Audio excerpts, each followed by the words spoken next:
Kanaafuu Oromoo hudduma nadhiinii keessa fixan. Namittiin tun artistii Caalaa Bultumeetiif Andu'aalam Gosaa qicachiiftee wal keessaa qiccisiifte. Akkuma hundi keessan beeytan ganama kana Caalaa Bultumee gara fuula Feesbuukii isaatiin dhufee rakkoo faannootu narra geesse jedhee makiinaa caccabee fi barreeffama dheeraa tokko poosti godhe. Dubbiin soba. Andu'aalam Gosaa machaa'ee shugguxiidhaan rukute Caalaa Bultumee jechuudha. Achirratti wanni warra rukutaniif sababa namittii tanaati. Jarri lachuu qicataniiran machaa'aniiran jechuudha. Yeroo machaan jarri lameenuu namittii tana barbaaddi.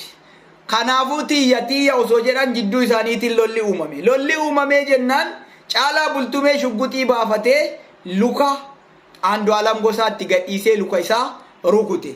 Makiinaa isaatis rukutee caccabse.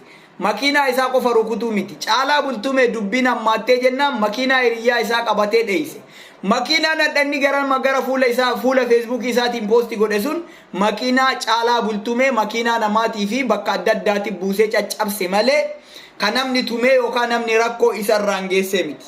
Ani ka jedhu yeroo baay'ee Oromoo tana silaa hudduma nadhiinii jala fixan maaliif?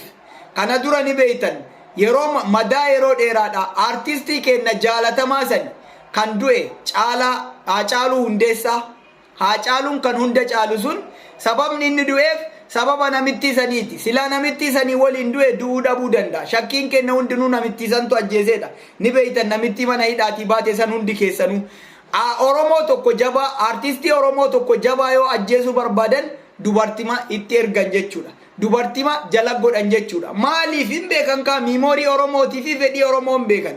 Nadhiin jalaa hudduu nadhiinii jalaa deemee hin danda'u. Si ajjeesuu barbaadan nadhiinuma si jala kaan jechuudha. Kana keessaa ba'uu danda'uu qabaachuu qabna. Kana booda wanni an Oromoo dhaamu tokko yoo jiraate namni kana booda artistii Oromoo haa ta'u abbaa fedhe haa ta'u hoteela keessatti rakkoon irra ga'e sababa nadhiiniitiif rakkoon irra ga'e yoo jedhamu isaa birmachuu dura rakkoon sun akkamitti ture maaliif irra ga'e sagaagalummaa isaatiif irra ga'e moo akkanumaan sababa Oromummaa isaatiif rakkoon irra ga'e jedhanii qorachuun dirqama hunda keenyaa ta'uu qabaata. San booda osoo waa takka quban qabaanne dubbii fuunee gara fuula Feesbuukii kanaan gadi baanee gara fuula sooshaal miidiyaa kanarra gabbaanee hanqaaquun nun barbaachisu.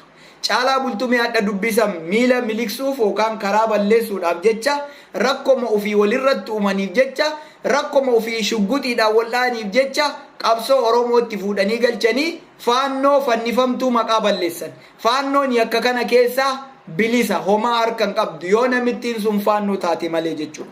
Namittiin tun yoo faannoo taateen ala waa takka yakka takkallee faannoon jara san irratti hin dalayne. Kanaafuu Oromoo yeroo hundumaa duutii ilma Oromoo hudduma nadhiinii keessa ta'aa jira jechuudha. Rabbi irraa nu haa baraaru ammoo.